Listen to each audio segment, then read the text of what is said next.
ಅವಾಗ ಬೆಳಗಾವಿ ಜಿಲ್ಲೆ 2ನೇ ನಂಬರ್ ಇತ್ತು. ಯಾವಾಗ ಬೆಂಗಳೂರು ವಿಭಜನೆ ಆಯ್ತು, ಇವತ್ತಿನ ಮಟ್ಟಿಗೆ 2ನೇ ದೊಡ್ಡ ಜಿಲ್ಲೆ ಅಂದ್ರೆ ಬೆಳಗಾವಿ ಜಿಲ್ಲೆ. 18 ಶಾಸಕರದಾರು, 15 ತಾಲೂಕು ಅದಾವು. ವಾಣಿಜ್ಯ ದೃಷ್ಟಿಯಿಂದ, ಕೈಗಾರಿಕೆಯಿಂದ, ವ್ಯವಸಾಯ ದೃಷ್ಟಿಯಿಂದ, ಸಕ್ಕರೆ ಕಾರ್ಖಾನೆಗಳ ದೃಷ್ಟಿಯಿಂದ, ವೈದ್ಯಕೀಯ ಸೌಲಭ್ಯದ ದೃಷ್ಟಿಯಿಂದ, ಶಿಕ್ಷಣ ದೃಷ್ಟಿಯಿಂದ, ಎಲ್ಲ ದೃಷ್ಟಿಯಿಂದಲೂ ಸಹಿತ ಸಮೃದ್ಧವಾಗಿ ಇವತ್ತು ಬೆಳಗಾವಿ ಜಿಲ್ಲೆ ಕಾರ್ಯನಿರ್ವಹಿಸ್ತಾ ಇದೆ. ಬಹುಶಃ ದೊಡ್ಡ ದೊಡ್ಡ ರಾಜ್ಯಗಳು, ದೊಡ್ಡ ದೊಡ್ಡ ಜಿಲ್ಲೆಗಳು, ದೊಡ್ಡ ದೊಡ್ಡ ತಾಲೂಕುಗಳು ವಿಭಜನೆ ಆಗ್ಬೇಕನ್ನುವಂತ ವಿಚಾರಧಾರೆ ಇದು ನಮ್ದು ನಿಮ್ದು ಅಲ್ಲ. ಈ ದೇಶದೊಳಗೆ ಏನು ತಜ್ಞರದಾರು ಆ ತಜ್ಞರ ಇದು ವಿಚಾರಧಾರೆ. ಸಣ್ಣ ರಾಜ್ಯಗಳಿದ್ರೆ, ಸಣ್ಣ ಜಿಲ್ಲೆ ಇದ್ರೆ, ಸಣ್ಣ ತಾಲೂಕು ಇದ್ರೆ ಸುಲಭವಾಗಿ ಆಡಳಿತ ನಡೆಸಬಹುದು. ಆ ಕ್ಷೇತ್ರದ ವ್ಯಾಪ್ತಿಗೆ ಬಂದಂತ ಕಟ್ಟಕಡೆಯ ಮಂಚಿಗಳು ಸಹಿತ ಅಧಿಕಾರದ ಸೌಲಭ್ಯ ಸಿಗಬೇಕು ಅನ್ನುವಂತ ದೃಷ್ಟಿಯಿಂದ ಈ ಚಿಂತನೆ ಐತಿ.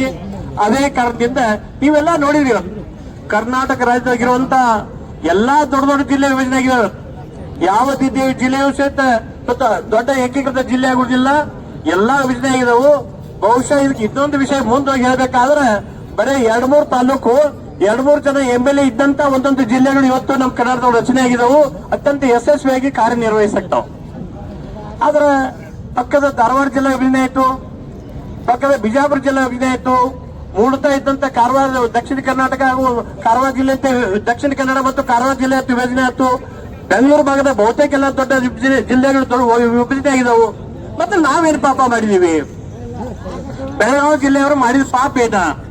ಬಹುಶಃ ಈ ಸಂದರ್ಭದಾಗ ಯಾಕೆ ವಿವರವಾಗಿ ಹೇಳ್ತಾರಂದ್ರೆ ನೀವೆಲ್ಲ ಮಾಧ್ಯಮದಾಗ ನೋಡಾಕ್ತೀರಿ.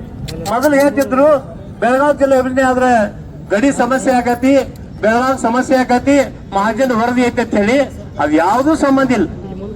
ಬೆಳಗಾವಿ ಜಿಲ್ಲಾ ವಿಭಜನೆಯಾಗಿ 3 ಬಿಟ್ಟು 4 ಜಿಲ್ಲೆಗಳಾಗ್ಲಿ, ಬೆಳಗಾವಿ ವಿಷಯ ಗಡಿ ಸಮಸ್ಯೆ ಬಂದ್ರೆ ಎಲ್ಲಕ್ಕಿಂತ ಮೊದಲು ಟೆಂಟ್ ಹಾಕೋರ್ನ ನಾವು ಗೋಕಾಕ್ದವ್ರು, ಇಡೀ ಬೆಳಗಾವಿ ಜಿಲ್ಲೆ ಎಲ್ಲಾ ಜನರು ಸಹಿತ ಬೆಳಗಾವಿ ಹೇಗೆ ಕುಂಡುತ್ತ ಹೇಳಿ ಇವತ್ತಿಗೂ ಸಹಿತ ಬೆಳಗಾವಿ ಹೋರಾಟ ಯಶಸ್ವಿ ಆಗತೈತಿ. ಬೆಳಗಾವಿ ಯಾವ ಕಣ್ಣೆತ್ತಿ ನೋಡುವಂತ ಸಂದರ್ಭ ಇಲ್ಲ. ಆದ್ರೆ ಯಾವ್ಯಾವ್ದೋ ಕುಂಟ ನೆಪ ಕೈಸಿಂದ ಬೆಳಗಾವಿ ಜಿಲ್ಲೆ ಬಿಜೆಪಿ ತಾಲೂಕಿಗೆ ಒಂದೊಂದು ಜಿಲ್ಲಾ ಮಾಡಿದ್ರು ಸಹಿತ 3 ಜಿಲ್ಲಾ ಕಣ್ಣು ಮುಚ್ಚಿ ಮಾಡಬಹುದು, ಪ್ರಶ್ನೆನೇ ಇಲ್ಲ. ಇನ್ನು ಜನಸಂಖ್ಯೆ ದೃಷ್ಟಿಯಿಂದ ನನ್ನ ದೃಷ್ಟಿಯಾಗಿ ಹೊಸ ಜನಗಣತಿ ಪ್ರಕಾರ ಸುಮಾರು 60 ಲಕ್ಷ ಜನಸಂಖ್ಯೆ ಇರಬಹುದು. ಇಷ್ಟೆಲ್ಲ ಇದ್ದಾಗ ನೀವು ಹೊಸ ಜಿಲ್ಲಾ ಯಾಕೆ ಹಿಂಜೆಟಾಕಾಗತ್ತಿದ್ರಿ? ಏನು ನಿಮಗ್ ಕಾಡಕತ್ತೈತಿ? ನಿಮ್ಗೆ ಏನು ಸಮಸ್ಯೆ ಬಂದೈತಿ? ಅದನ್ನ ಸ್ಪಷ್ಟಪಡಿಸಬೇಕಾಗೈತಿ ನೀವು. ಬಹುಶಃ ಇದು ನಮ್ಮ ಅಂತಿಮ ಹೋರಾಟ ಐತಿ. ಮೊನ್ನೆ ಪೂಜ್ಯ ಜೋಡಿ ನ್ಯಾಯವಾದಿ ಸಂಘದವರು ಎಲ್ಲರೂ ಮಾತಾಡಿದಾಗ ಪೂಜ್ಯರು ಒಂದು ಮಾತು ಸ್ಪಷ್ಟವಾಗಿ ಹೇಳ್ಬಿಟ್ರು, ಈ ಸಲದ ಹೋರಾಟ ಅಂತಿಮ ಹೋರಾಟ. ಎಲ್ಲಿವರೆಗೆ ನಮ್ಮ ಜಿಲ್ಲೆ ಆಗಂಗಿಲ್ಲ ಅಲ್ಲಿ ಮಟ್ಟ ಯಾವುದೇ ಪರಿಸ್ಥಿತಿ ಸುಮ್ಮಕೊಂಡು ಪ್ರಶ್ನೆನೇ ಇಲ್ಲ.